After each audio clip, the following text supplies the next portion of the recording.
All right, good evening. We're going to go ahead and call this meeting to order. Dr. Thomason, roll call. President Reese, members of the board, please let the record show that we have 4 board members tonight. Mr. Witovich was not feeling well and wasn't able to make it tonight, but he did send his thoughts and concerns for us tonight. Thank you. We're going to go ahead and have a moment of silence followed by the Pledge of Allegiance.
All right, we are going to go on to the approval of the agenda. Excuse me. I move that we approve the agenda as it's presented. Second. Thank you. Any questions or comments regarding the agenda? All right, all those in favor? Aye. Aye. That motion carries 4-0. Dr. Thomason, the superintendent's report. Good evening, President Reese, members of the board. On Friday, August 16th, we do have a superintendent visit, and all the board members are invited to go to Cooley Middle School to see a tour of their campus and learn about some of the great things they're doing there, and that's from 9 to 11:30 a.m. And then on Wednesday, August 21st, we have our next board meeting, and that's 5:30 p.m. right here in the district boardroom. So those are the upcoming events for the rest of the month.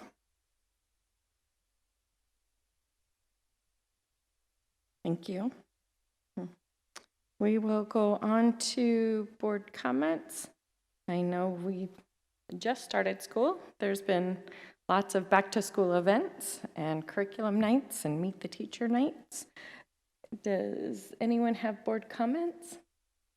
President Reese, Mrs. Kaler? I was just really impressed. I was at Higley High for curriculum night, and every teacher was talking about Canvas, and I was just really thankful to hear and see that this year. So I know it's kind of down in a little bit right now, but it's been something I know they've been working on, so it's good to see. I believe all of us were actually at the Williamsfield Band Booster Club, and that was an awesome night, and it was so fun, and they did such a great job. And also just all the back-to-school nights that we were able to attend, all the schools did an excellent job.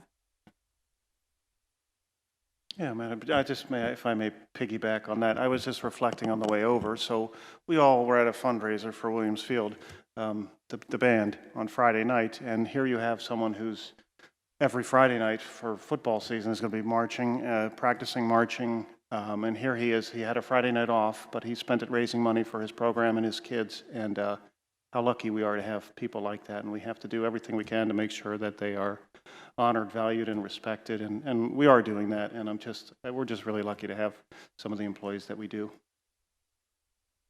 Thank you. Yes, it was a fun fundraiser for sure.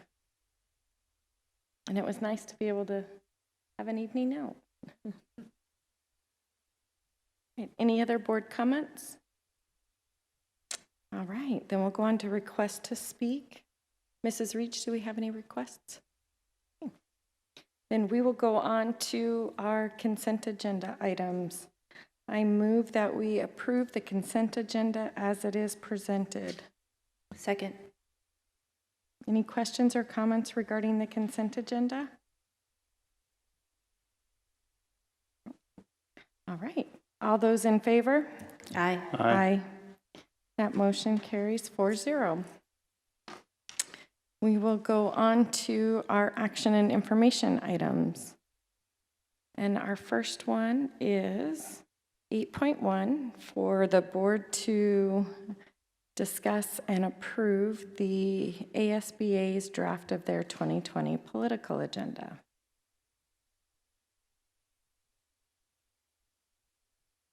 So we'll go ahead and start that discussion.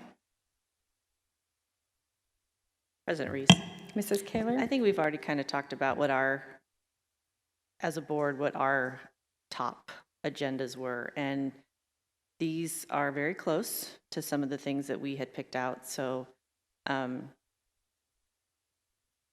mean, even if we disagreed with them, they're still probably going to go ahead and go for these items. So I'm all for backing them.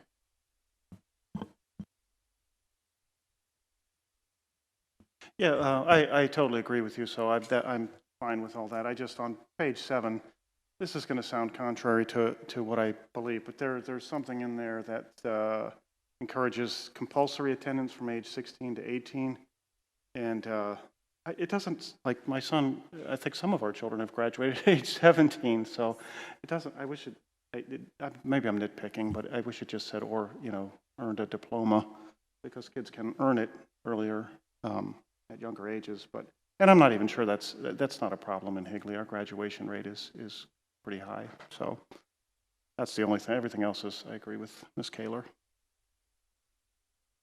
So just as a point of reference, we do receive information from the Arizona School Board Association that asks for our input for Higley as to what items are important to us. We did that, I want to say in May, and we send our information back to the Arizona School Board Association, and they gather that from all the districts that are involved with them. And then they put together their draft of their political agenda.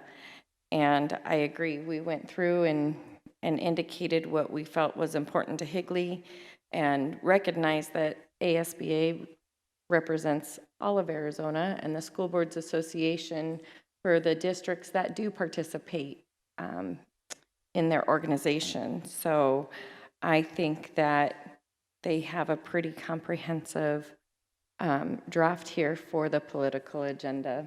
And like you said, there's some we all agree on, some we may not, but I think that it is a representation of certainly what we were looking for from Higley.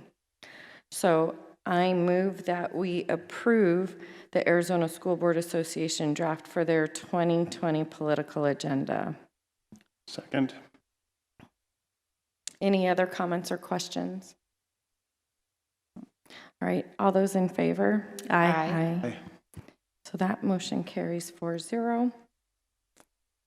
And we will go on to 8.2, and that's the consideration of selecting a district delegate for the Arizona School Board Association Delegate Assembly. And with that, we send a representative to the Delegate Assembly who would vote on behalf of Higley. Mr. Glover has been very gracious in the past to attend that on behalf of Higley.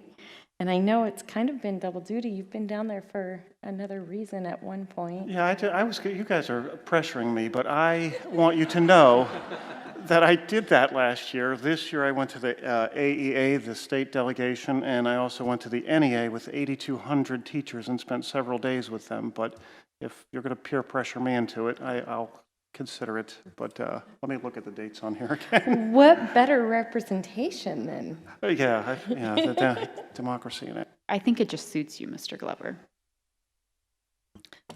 President Reese, Mrs. Wilson and I are going to be there September 4th, 5th, and 6th. So I think for me personally, I'd like to pass on another day. My mind is usually mush by that day, but if all else fails, I would maybe go. The delegate assembly does follow the ASBA law conference. And that's what Mrs. Kaler's referring to, and Mrs. Wilson will be attending as well. It's a pretty detailed and long conference, and then to follow the delegate I mean, maybe Mr. assembly. Witovich really wants to go. He's not here, but maybe he really like to go this year. Well, I will go this year. You guys do so many other things, so it's the least I can do. Thank you, Mr. Glover. Glove. All right. So I move that we select, before I do that, I will say I will be an alternate. If for some reason you can't attend, I'll be an alternate. So I move that we approve Mr. Glover as our delegate, and Mrs. Reese, I will be alternate if necessary. Second. Going once? No, I'm just all right, all those in favor? Aye. Aye. Did I hear an aye from Mr. Glover? Aye. That motion carries 4-0. Thank you. All right, we will go on to 8.3. I move that we approve the authorized bank accounts and signatures for the fiscal year 2019 and 2020. Second. Any questions or comments regarding that list? All right, all those in favor? Aye. Aye. Aye. That motion carries 4-0. You know, fiscal year in 2019 and 2020 is really hard because it runs together, because it's like fiscal year 1920, and it just seems weird. So it's going to catch me every time. All right. We will go on to 8.4, which is awarding the weatherization bid to for Santan Elementary. So I move that we award IFB number 19-04-20 for weatherization of Santan Elementary School to GCON. Second. Any questions or comments? President Reese? Dr. Thomason? At this time, I would like to invite Dr. Fowler up to the podium to give us some news on the two weatherization and roofing projects that we have with the SFB. Thank you, Dr. Thompson. President Reese, members of the board. Just want to report a successful day at the state legislature, particularly the third floor of the SFB monthly meeting, and we were successful on having the board approve somewhere around, give or take, rounding up about $6 million. That's 6 million of the $17 million that was awarded today. For this year, there's a total of 80 available, and so we're already pushing in on the 10% range. But anyway, we appreciate the support of the board and the patience with our two schools, Coronado and Santan, because it's been a long road to get to this point, but we're excited to be able to do the work that needs to be done on those campuses and make them and bring them to the spots where we need them to be. That's amazing. Thank you so much for your hard work. And I know Mr. Holtz is here too, so thank you as well. I didn't President see, he Reese? snuck in the back there. Yes, the gentleman in the back, Mr. Buholtz, if you'd stand and be identified there.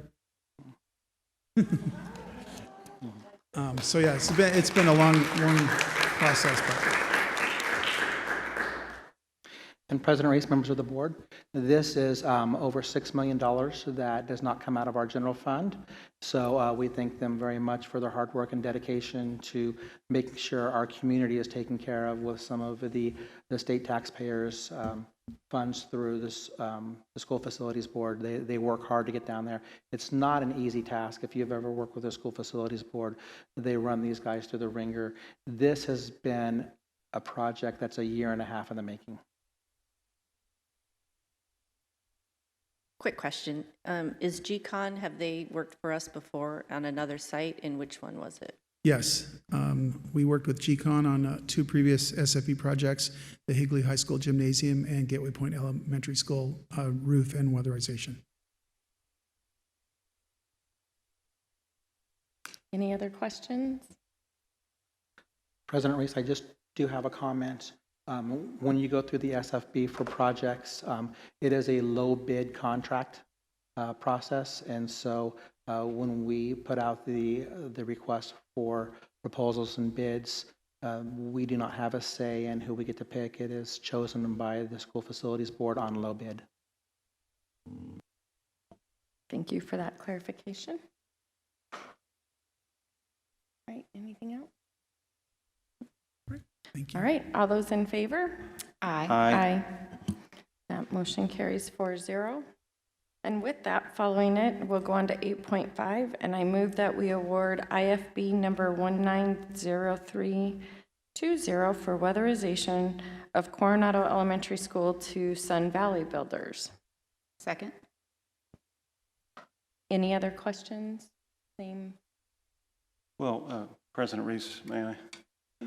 You know, it's the same thing. I probably say it every meeting, but just to be very clear, this money it's money that we would have had to spend out of our own funds. So the work that these guys do, you know, we have bond issues coming up, and one of the things the community always concerns themselves with when voting for bonds or not is, are we responsible fiscally? And this is yet another good example of going out and going above and beyond and doing more than any other school around to fight for funding from the school facilities board, because it's open to all, but very few even try and fewer make the cut. And Higley's a leader in this area, and so I guess if you're out talking to people, just maybe remind them of all the work we do and the things we've been able to get that other school districts can't, won't, don't.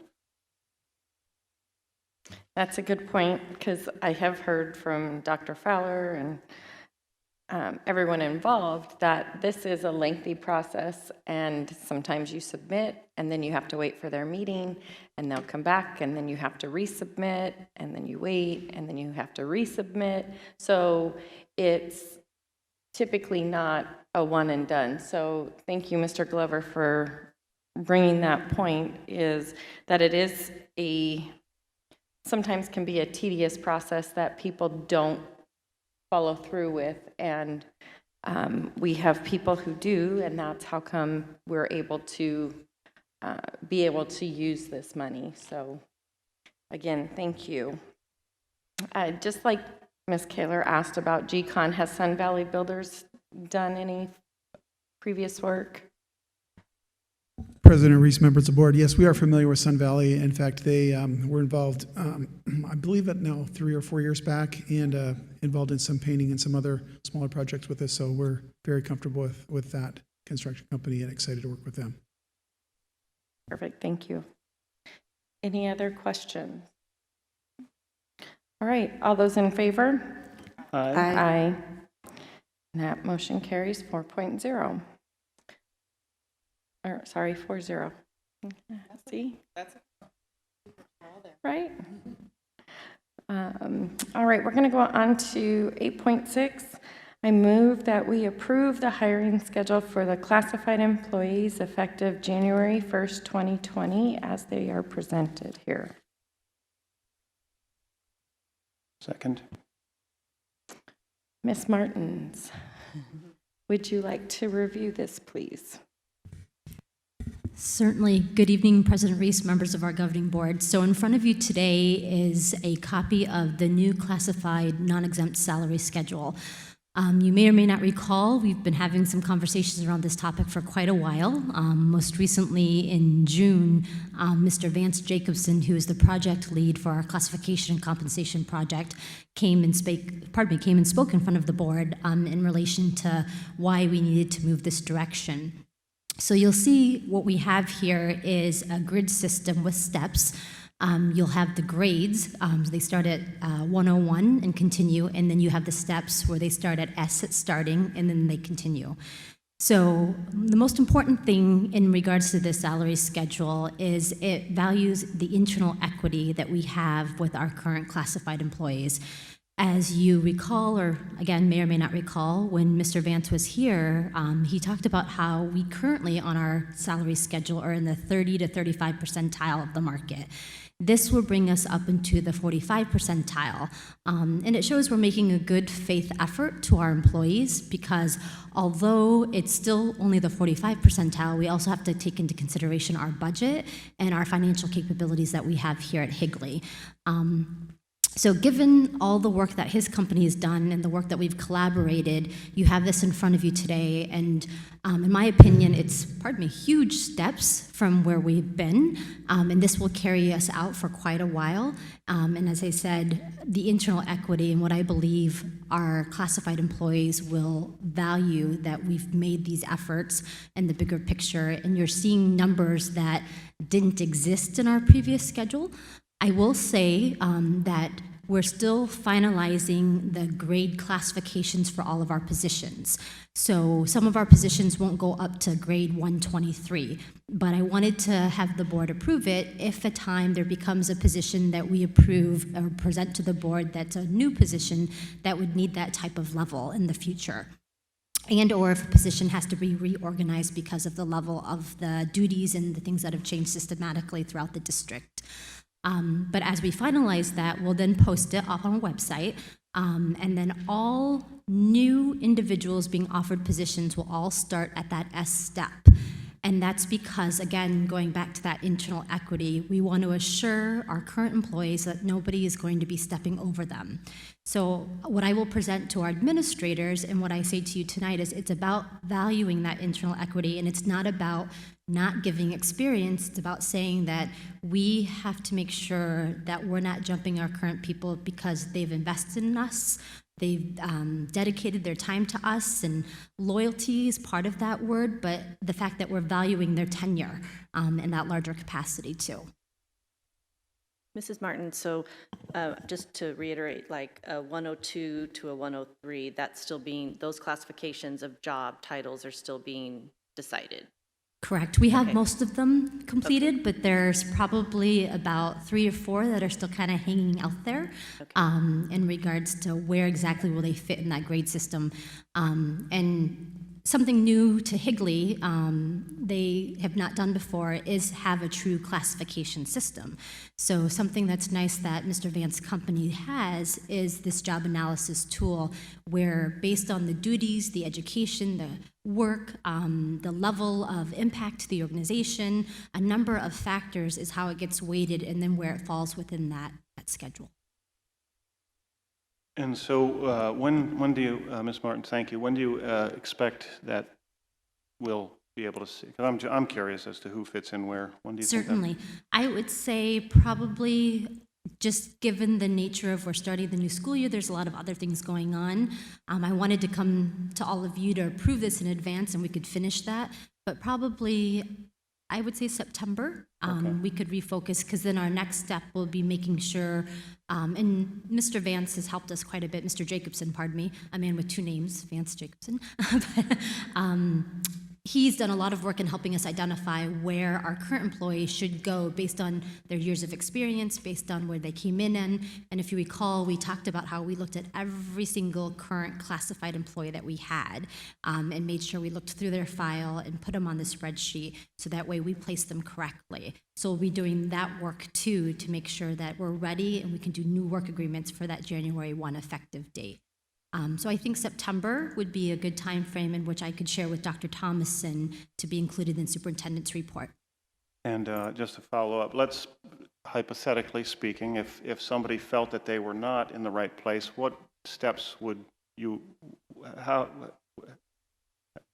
tell me what they should do? Certainly.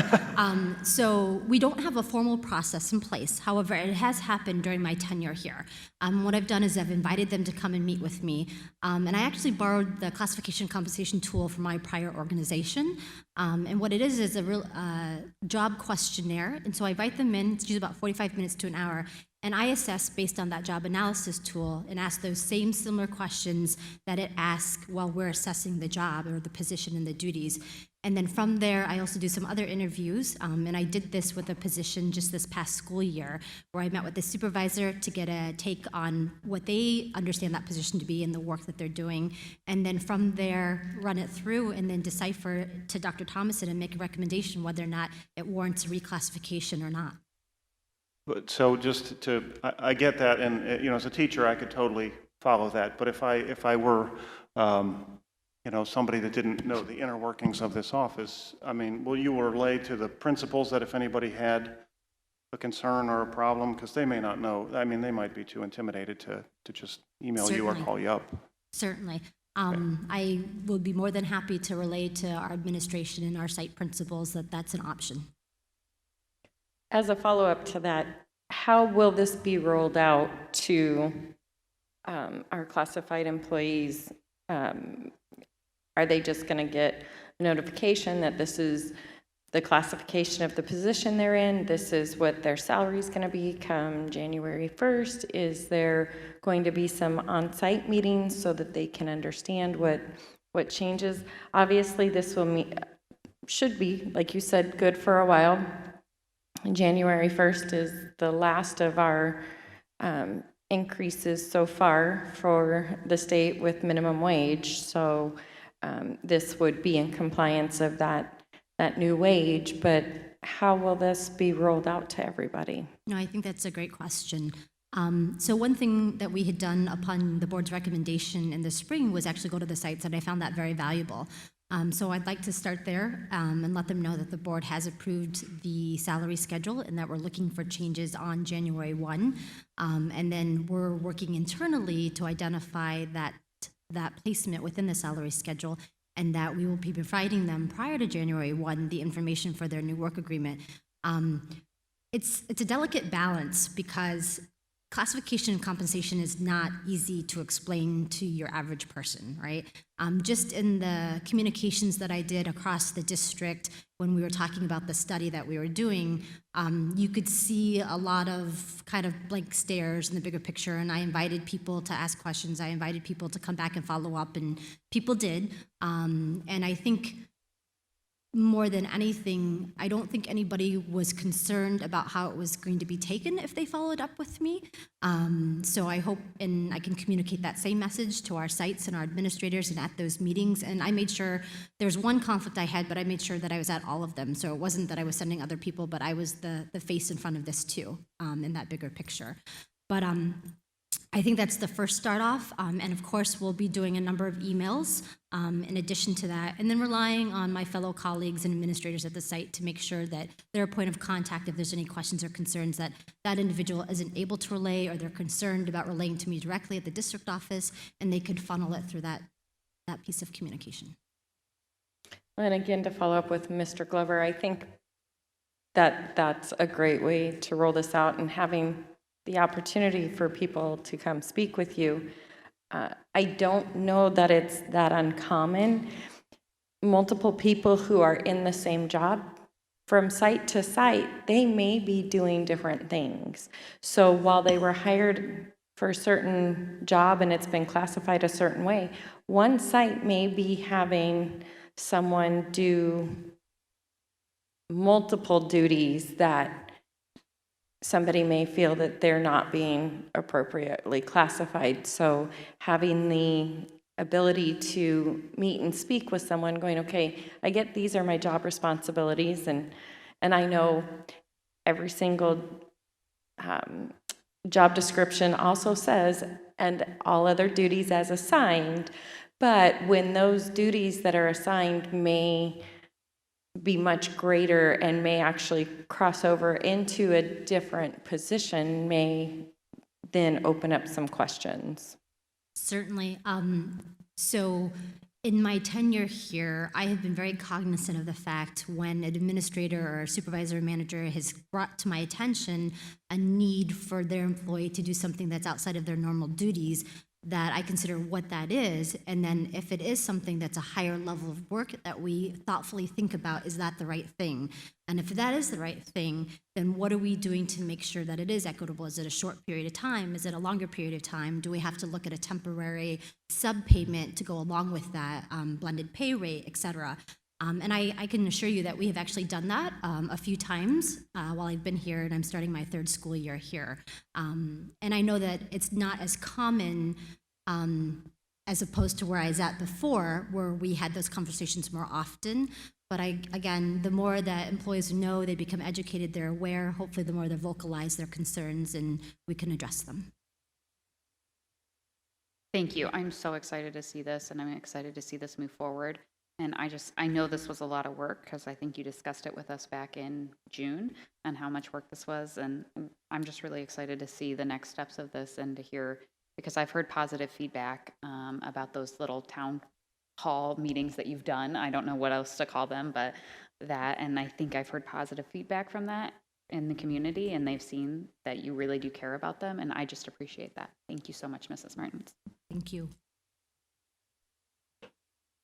Any other comments or questions? All right, all those in favor? Aye. That motion carries 4-0. All right, we go on to our future agenda items. Does anyone have any President Reese? questions? On- Mrs. Kaler. Not questions. Speaking of certified compensation schedule, she knows already what I'm going to say. I know we're going to start looking next at our administrative compensation schedule. So I expect that to be coming in a future meeting, and thank you in advance. I know it's another big undertaking for you, but I just know that that is good governance for us, and we just need to have it done. So thank you so much, Mrs. Martins, for your work. Anything else for our future agenda items? President Reese? Dr. Thomason? I did have questions from some board members in regards to athletic eligibility and athletic clearance. And so we'll be bringing forward a work study on our athletic programs, eligibility, clearance, physical requirements for the board too. Thank you.